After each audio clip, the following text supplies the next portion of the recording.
Apparently, some readers of the LA Times have no sympathy for Uber or Lyft drivers. Before we talk about that, let's have a word from our sponsor who runs a site that is sympathetic to Uber and Lyft drivers and is in fact a really good resource for them to boot. Times are changing for gig workers and the gig economy, and there are a lot more gigs from a lot more companies than there used to be. That's why when people ask me where they can go to find resources for the gig economy, I recommend gigworker.com. At this site, you can see what other gig workers are doing and discover better opportunities from industries, companies, resources, and even a forum where you can talk with other people in the gig economy. Gigworker.com is a great resource site whether you work for Uber, Lyft, Postmates, DoorDash, TaxRabbit, Thumbtack, Upwork, whatever. There's a gig for you and there's a forum for you on gigworker.com. Gigworker.com for all your gigs. One of the most profound things that I ever heard someone say was when Penn Jillette, in his Penn and Teller BS show, said that you can't legislate kindness, and I agree. Hey everyone, my name is Kevin the Apptrepreneur. And it is true, you can't make people sympathize with you. You can't make them, feel sorry for you. You can't have them agree with your plight or even admit that there is a plight. And I get comments all the time below from people who are not sympathetic to drivers or their lifestyle or what they're going through. The most common thing you'll read is, if you don't like it, quit. Stop complaining, quit, shut up and drive. Or, it was kind of like the whole situation where I remember when I was younger, this was like a thing. I remember when the Dixie Chicks made a comment about then President George W. Bush. And I remember at the time having a very same feeling. Like, I didn't like the comment. I thought it was very inappropriately timed. I thought where it was said was not particularly well thought out. And I joined a chorus of people who boycotted their music. I was like, shut up and sing. And the thing is, as time has gone by, I do respect their right to have an opinion more. Now, I still think celebrities should really not get into politics. I think for their own sake, considering the polarizing nature of it, they should try not to get into that, but if they want to, they are free to do so. Much like I'm free to not buy their music, although I have since pretty much come off the horse that if I disagree with what they think politically, I won't support them, because I don't think that gets anywhere either. I don't think my response should be, oh, well, you don't think how I think? Well, in that case, I'm just not going to give you money. That might be a little off topic. However, the Los Angeles Times had a very similar feature. Now, as you can see, well, we can't read this article. It's you gotta love those paywalls. I found this article on another computer, and I sent it to myself for the work PC, and found it on this work PC. I have used my free article limit, but I can subscribe. Well, thankfully, because I did have the article on the other thing, I have emailed myself, what was said. So we'll read it this way. Now, I'll still link to the article below. And before people say, oh, you should just use an ad blocker, no, I won't. As someone who depends on ads to make a huge chunk of their money every month, I will not use a ad blocker. So there were 2 letters that came with this article. And the first letter was this: to the editor. While no one ought to have empathy for the plight of Lyft drivers who live in the cars they rent. While one ought to have empathy for the plight of Uber drivers who live in the cars they rent, I cannot ignore that these people decided to work for so-called rideshare companies for slave wages and in direct competition with licensed, insured, and inspected taxi drivers. These taxi drivers barely made a living off their trade and were undercut by Lyft's and Uber's scab labor. No one can take pleasure in this except the venture capitalists and money managers who put this stuff together and convinced young folks that using Uber and Lyft was a requirement for living in modern society. The lack of responsibility by consumers and the inability of labor to fight back against those forces are among the primary causes of the income disparities this nation is experiencing. Now, this is very similar to the other letter. In both cases, these letters are very negative and put a lot of the problems on the drivers. It also should be noted that in these articles, there was no responses to them. The editors just printed these letters. It would have been very interesting to see someone respond to these letters, and that's why I'm making this video, because I want to respond to them. Because these letters are not completely wrong, but they're not entirely correct either. Let's tackle the first one first, where they say that they ought to have empathy for the plight of Lyft drivers who live in the cars they rent. Yes, you should. They say, I cannot ignore that these people decide to work for so-called rideshare companies for slave wages and in direct competition with licensed, insurers, and expected taxi drivers. Now, here's where the person is both incorrect and correct at the same time. It is true that some rideshare drivers do choose to work for the wages as they are now. It's not like Uber and Lyft are full of drivers from like 5 years ago. A lot of them are actually pretty new. They saw what they were getting paid and they decided, yeah, I want to do this. And while I think that's foolish, personally, that's their choice to make. Here's where he's getting things a little mistaken. When he says, like, I can't ignore this, people decide to work for so-called rideshare companies for slave wages and indirect competition. Well, okay, let's talk about the slave wages first. Not everyone on Uber and Lyft decided to work for slave wages. Many of these drivers that are still on the road actually started working for Uber and Lyft when they were paid very well. When they paid much more than the taxi companies. And as a result, what would you rather do? Would you rather work for yourself for a company where you can get much better money than taxi cabs and not have to go through the inspection process? Yeah, sign me up. It didn't become slave wages until later. So some people who got into this decided to get into it at $2.20 a mile, not at 60 cents a mile. As for direct competition with licensed, insured, and inspected taxi drivers, that's kind of a moot point, although I do agree that Uber and Lyft should do that as well. These taxi drivers barely made a living off their trade and were undercut by Lyft and Uber's scab labor. Again, that was not entirely what happened. Taxi cabs were expensive and terrible. They smelled like feet most of the time. They were unsafe in some cases, and they were a hassle to get. Uber and Lyft took the service and they made it better. And I do not begrudge someone who takes a general concept and makes it better. I kind of wonder, would this person actually boycott Netflix? Because here's the thing, Netflix is kind of a very similar thing. We had Blockbuster and Hollywood Video and a bunch of mom and pop family shops who rented videos for years.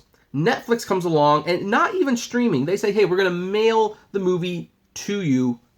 Take a DVD, we'll put it in the mail, we'll mail it to you. You don't have to leave the house. They, by that motion alone, pretty much made all these video stores obsolete. Should we hate Netflix for that? Because that's not scab wages, even though they are greatly charging less for what Blockbuster did. Keep in mind, Blockbuster charged like $4 a rental, and then if you were late, that was another like $4. And you would do that with multiple movies. It could be $30, $50 a month you were paying to rent videos. Netflix comes along, $15 a month, 3 movies at a time, no late fees. Scab wages, or just a better business model in general? No one seems to be complaining about how Netflix killed not just Blockbuster, but the mom and pop business shops who had invested their life savings into these stores and found themselves with an antiquated business model. So, you know what? I'm sorry. Uber and Lyft, and by the way, when Uber and Lyft came out, again, they weren't scab prices. They pretty much cost the same as taxis, maybe a little less. Uber rides start out at $10 a ride, and then it just went up from there. It's minimum start out $10, like taxi cabs. They just had a better business model. No one can take pleasure in this except the venture capitalists and money managers who put this stuff together and convinced young folks that using Uber and Lyft was a requirement for living in modern society. Well, you know what? Here's the problem with that. Yeah, Uber and Lyft marketed this in a way, and they were really effective at doing it.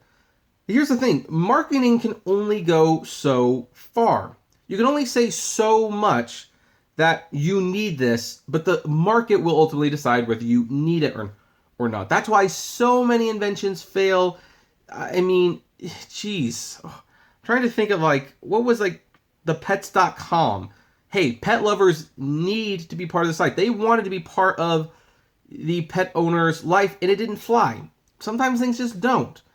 And what about the hydrogen-fueled car or the Hummer?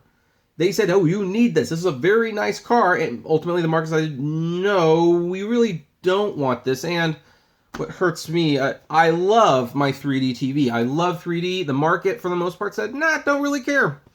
And no more 3D TVs being made. So, yeah, Uber and Lyft might have marketed it as a thing you need in life, but ultimately the market will choose whether that's feasible. For the record, I also think it's offensive that Starbucks convinced millions of people that you needed to buy Starbucks a cup of coffee every day, and that cup of coffee needed to be like $5 a drink when it used to be 99 cents. But I'm not blaming Starbucks for marketing it that way. I'm blaming the consumers for jumping on top of that. Glenn's problem seems to be that he thinks Uber and Lyft came in with slave wages from the get-go.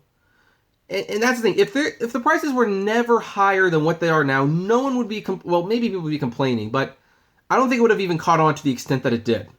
Because no one would have given it really a try except for really, truly desperate people. What got people onto it was seeing their friends make a lot of money, seeing channels like mine who told people tricks on how to make money, which I don't do anymore. And they got sucked up into we could make this our own little business and we can be our own boss forever. And then they found their rates cut and everything. So anyway, that's the first letter. Let's look at the other one. The second letter says, to the editor. One wonders what the point is of a story about Lyft drivers utilizing the company's car rental program not being able to make it financially. These individuals are not compelled to drive for Lyft, nor is Lyft compelled to even provide a program, and not at terms dictated by government, which seems to be the purpose of the article. Of course, Lyft might be compelled to provide a much more generous program, raise prices, lose riders, lose money, and eventually become bankrupt. In that scenario, millions of customers, including the elderly and young, marginally or not employed, would suffer as their transportation costs would become unaffordable or impossibly inconvenient. Now, you can definitely tell what this person's problem is. Their problem with the whole Lyft driver strike is basically they don't want to support them because their Lyft ride might become more expensive. And you know what? I've heard that one before. I have a friend, I love sharing the story because it's relevant. I've shared it before. I'm going to share it again right now.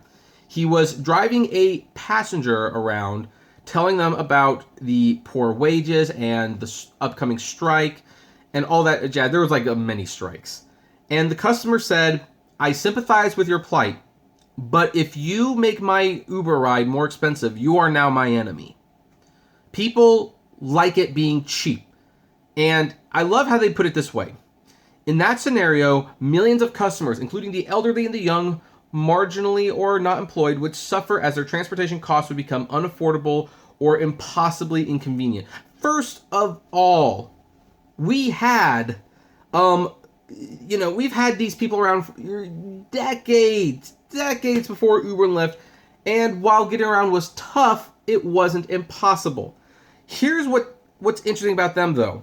They're saying all these people trump the drivers who can't afford to pay their bills, who sleep in their cars, who have car payments that they were suckered into getting because when they started Uber and Lyft, it was $2 a mile for the pay, and now it's this much.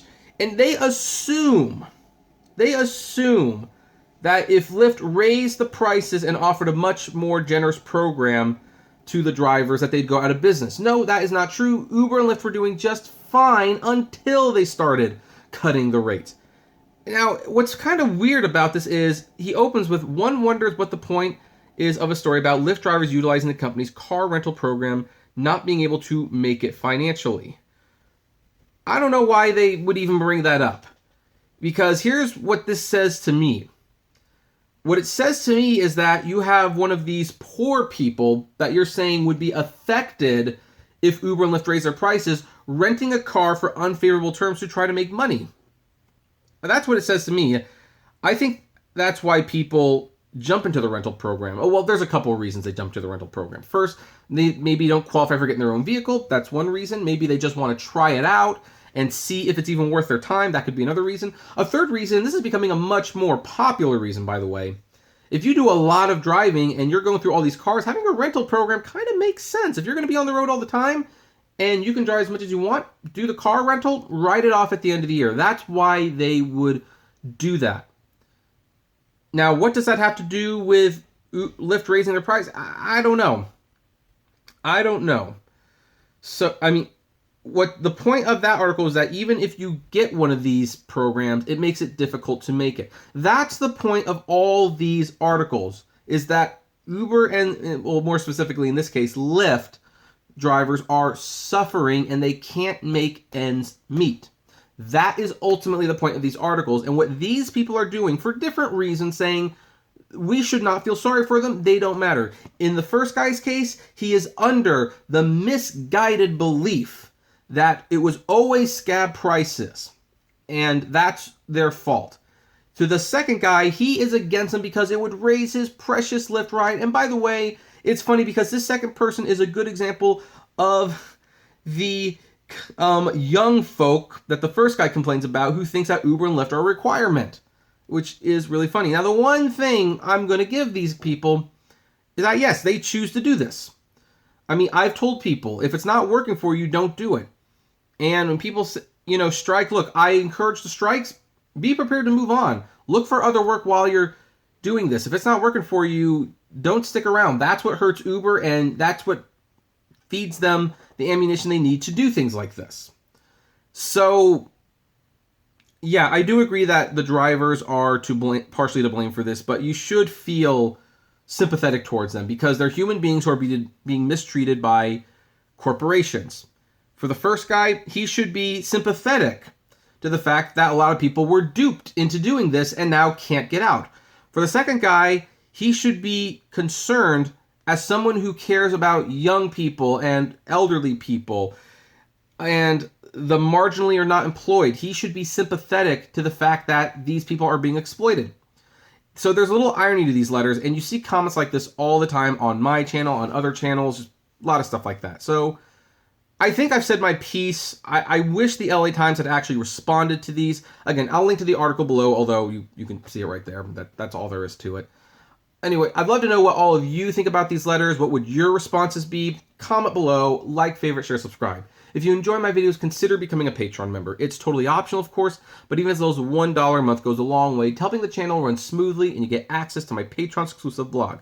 Also, if gas prices are getting you a little down, check out the GetUpside app below. It's totally free, but you get cash back on every gas purchase. Subscribe to the Apptrepreneur Vlogs channel, and as always, flame responsibly.